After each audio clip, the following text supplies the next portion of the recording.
Vous écoutez Europe 1, il est 8h17. L'interview politique d'Europe 1. Marine Le Pen s'assoit déjà sur l'état de droit. S'est agacée il y a quelques heures la ministre de la fonction publique en pleine polémique après les propos de la présidente du Front National sur les fonctionnaires.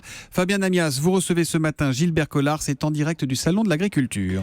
Absolument, du Salon de l'Agriculture où Marine Le Pen effectuera sa visite dans un peu moins d'une heure maintenant. Bonjour Gilbert Collard. Bonjour monsieur Amias. Alors avec vous, les fonctionnaires ne vont pas avoir peur du traditionnel coup de rabot qu'on agite pendant les campagnes électorales sur les effectifs, mais plutôt du coup sur la tête s'ils ne se tiennent pas à carreau, si j'ai bien compris.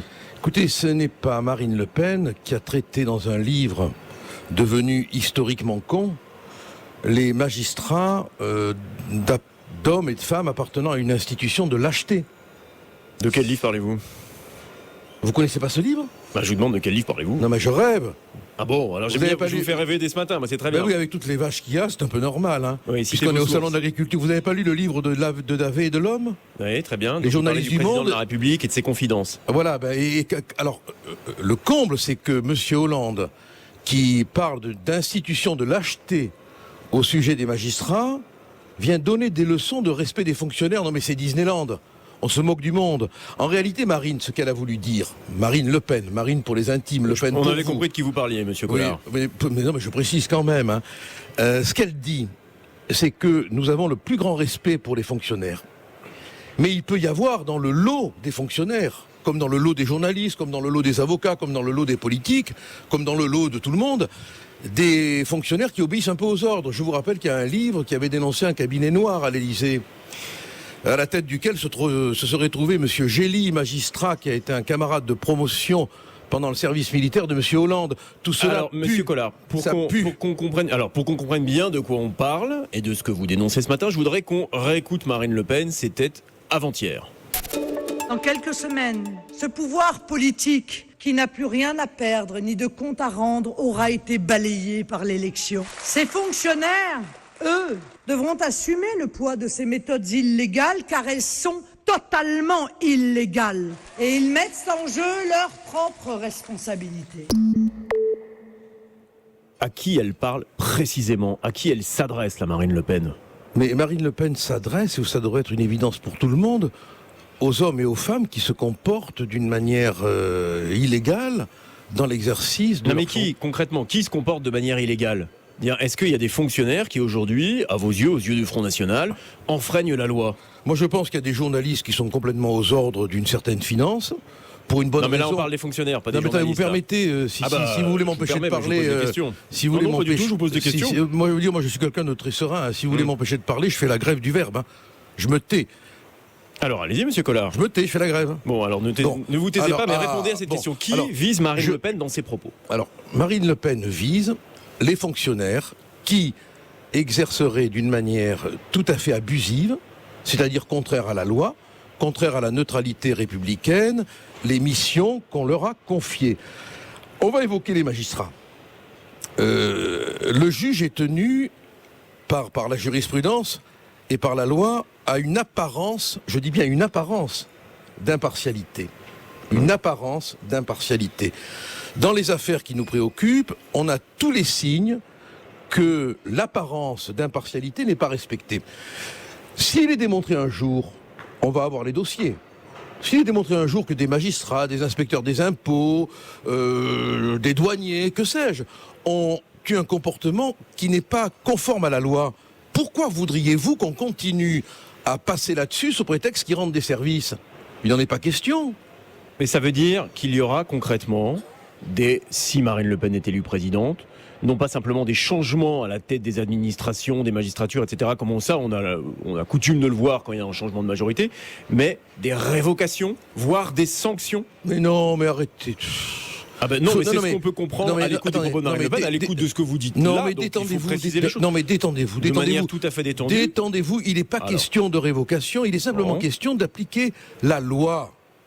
Enfin quand même, c'est pas compliqué de comprendre qu'on veut une administration neutre. C'est pas compliqué. On veut des fonctionnaires qui fonctionnent sans être de gauche, de droite, d'extrême gauche, mais qui fonctionnent pour servir les citoyens. Et si on a un fonctionnaire dont la démonstration est faite, qu'il use de ses pouvoirs pour emmerder, pour nuire, pour abîmer, pour détériorer, il sera sanctionné. Ça vous choque ?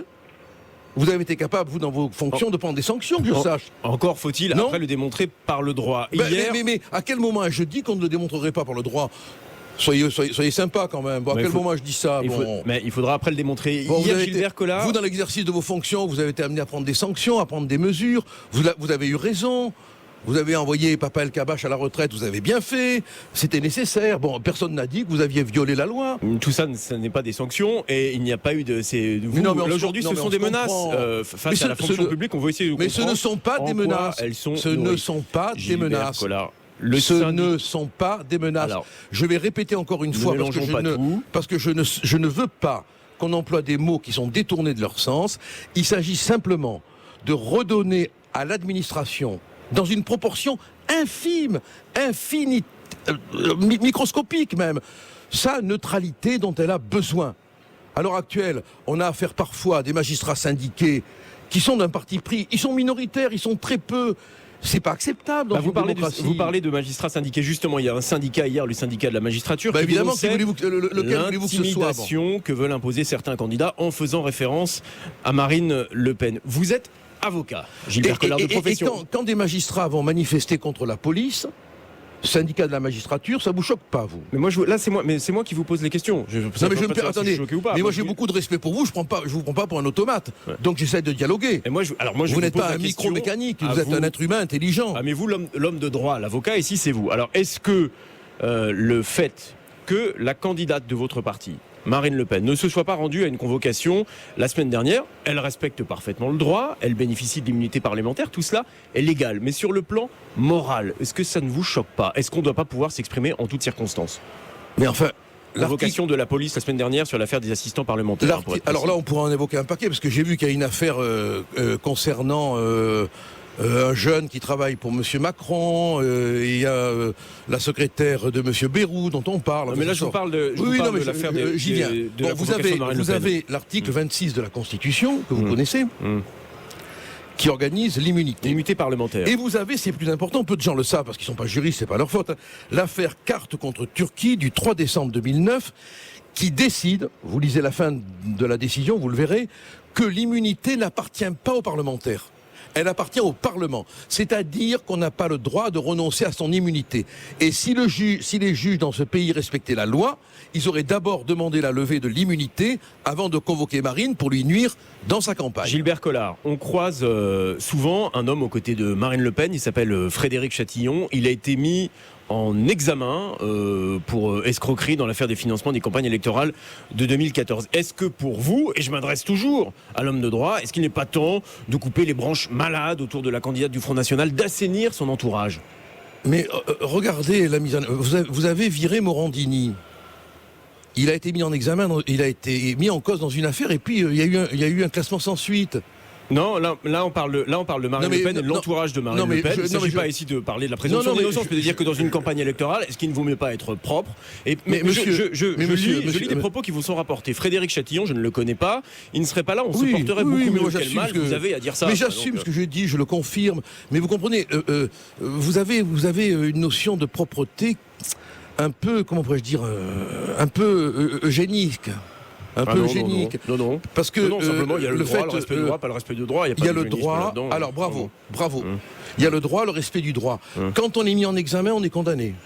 Non, mais il y a une enquête. C'est quoi la mise en examen? C'est quoi la mise en... Mais il y a un soupçon qui pèse. Et peut-être qu'en campagne électorale, on peut juger. C'est quoi la mise en examen? Je vous pose la question. Non, mais moi je vous pose. Non, mais vous parlez de la mise en examen.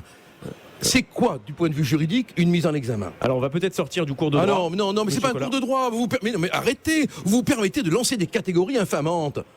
Habitez-les, dites-nous ce que ça veut dire. Non, alors moi je vais vous le dire parce un homme qui est mis en examen. Je vais vous le dire parce que vous visiblement vous ne le savez pas. Un homme qui est mis en examen, c'est un homme contre lequel il existe des indices graves ou concordants de vraisemblance. Je dis bien, et je cite le texte. Mais comprenez bien que avec concordance, ça peut poser problème dans une campagne électorale. C'était le sens de ma question. Mais il n'est pas candidat, Chatillon. On est au salon de l'agriculture. Chatillon n'est pas candidat. On est au salon de l'agriculture. Mais Monsieur Chatillon n'est pas candidat. Qu'est-ce que Marine Le Pen peut dire aux agriculteurs qu'elle va rencontrer et qui déplorent dans leur rang près d'un suicide tous les 2 jours? Oui, on en parlait avant le début de l'émission, oui. Mais elle peut leur dire que tout sera mis en œuvre pour qu'ils aient la place qu'ils méritent, notamment par une redistribution des aides et notamment par un contrôle de ce que l'Europe fait. Alors vous savez, 20 milliards que l'on donne, 13 que l'Europe nous rend, avec une en même temps, la politique agricole commune, c'est 30 000 euros en moyenne par subvention, de subvention par exploitation. Oui. C'est pas rien. Et sans ça, on peut se demander comment le monde agricole pourrait s'en sortir. Oui. Sauf que la redistribution est faite en fonction de directives européennes. C'est l'Europe qui choisit les catégories qu'on aide. Donc on sort de l'Europe au risque d'appauvrir le monde agricole. Si vous répondez je vous ai pas dit ça. Non, c'est une question que je vous pose. Non, il y avait un point d'exclamation, pas un point d'interrogation. Non. Ah, vous savez lire dans les intonations. Oui, absolument. J'arrive à lire dans les bulles qui sont au-dessus de votre tête. Sortir de l'Europe ne provoquerait pas un appauvrissement de la profession agricole. Mais regardez, alors qu'on est le premier bénéficiaire des subventions agricoles. Mais dans quel Allô, docteur, dites-moi comment va le malade. Dans quel état est notre agriculture? Elle est exsangue. Les agriculteurs sont accablés par les normes. On les fait chier du matin au soir. Ils ne peuvent plus travailler comme ils veulent. Les organismes qui sont censés les aider les jugulent.